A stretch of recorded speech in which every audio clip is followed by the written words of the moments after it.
Okay, so before I start this actual video, I wanted to take you guys up and show you all the work that my husband has done to make a little more beautiful space for around the greenhouse, as well as preventing the weed massacre that takes place. So check it out. Don't look in there. It is messy and I have lots of work to do. But look, he got me this little thing that keeps the hose up off and out of the area with just enough for me to get out and water what I have to that's not on automatic drip, and to give the bunnies and the chickens water from this hose here. So that's awesome. But yeah, this area right here was horrible with water overflowing and then just feeding weeds here, and it was just miserable to keep up on. So we laid down the leftover weed barrier out here, and we got some pea gravel to put down, and it is amazing. Amazing. Just a little bit down the slope here, and then to the bricks here. Someday I hope to have a little table up here, and someday I hope to have a pond right out here. We'll see. Hey everybody, it's Jackie from Cruising Sierra Farm. So I'm gonna attempt to do this video right here where I sit, but that's gonna be a problem, and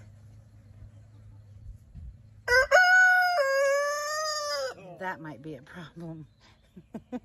So I'm sitting right here at the edge of one of the chicken coops, and so can you be quiet for me, RC? Okay, please, pretty please, just go have fun with your girls.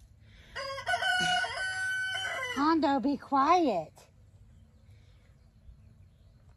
Anywho, so today I wanted to talk to you about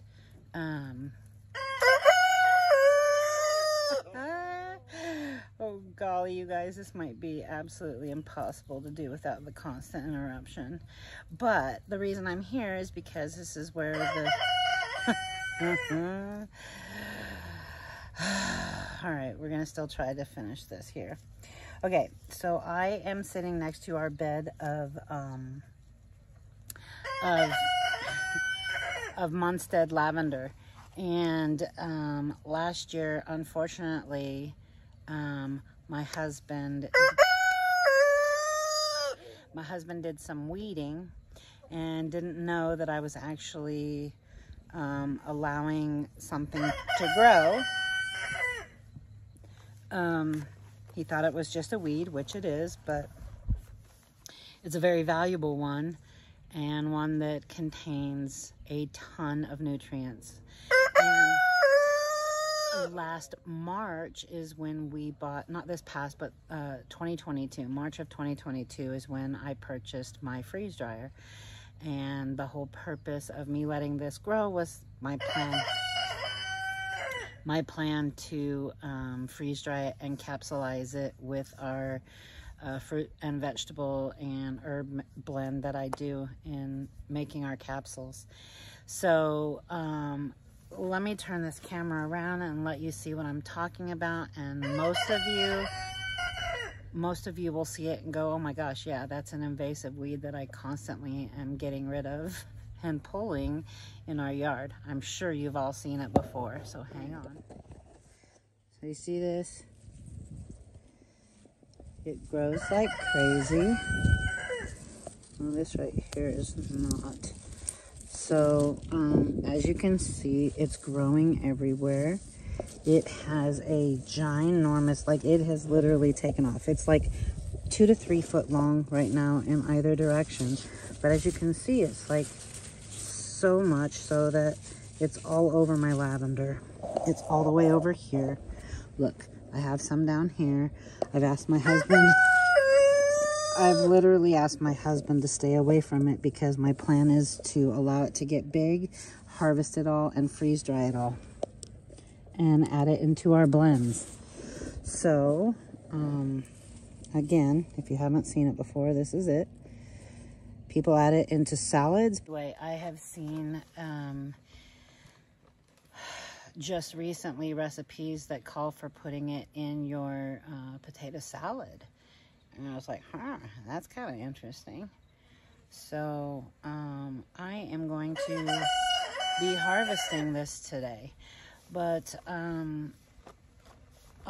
in doing the research that I did, of course, if you guys follow me, you know I love to research and I love to learn new things or more things about things that I already know. And what better way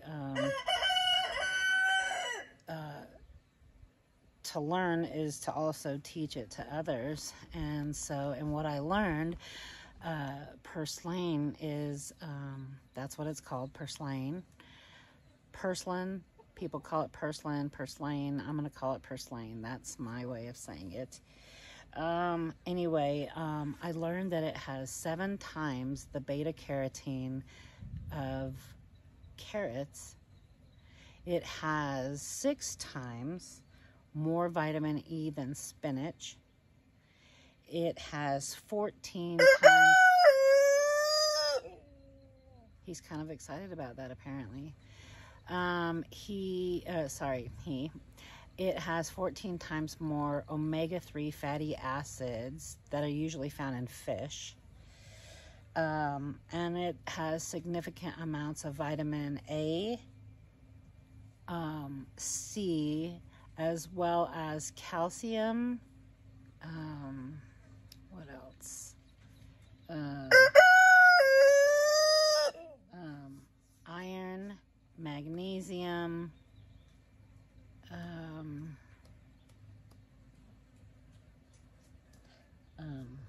I think it's potassium, and antioxidants that it has as well. It says when you harvest and use it, basically you want to cut off the roots, cut it off of the roots, and but pull the plant as a whole. I'm not really exactly sure if I were to pull the whole thing or leave it and just cut off the branches, if more would come out of it. I'm not positive. But I'm going to go ahead and pull the whole plant, and let me tell you, it's ginormous. I have a few of them, but I'm going to let the smaller ones turn into bigger ones, and we'll continue to harvest them all year long. As they come up, I'll allow them to grow. So anyway, I'll bring you back once I pull them out.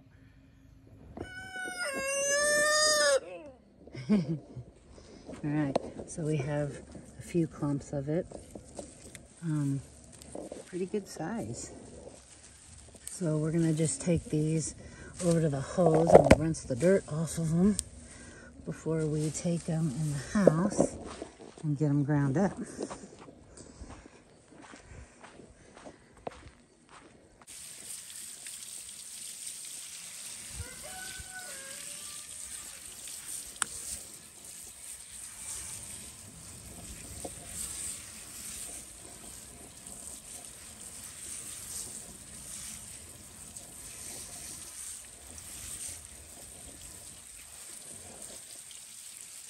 Well, I ended up getting 2 medium trays of purslane, and I'll be putting it in the freezer right now, and then we'll freeze dry it.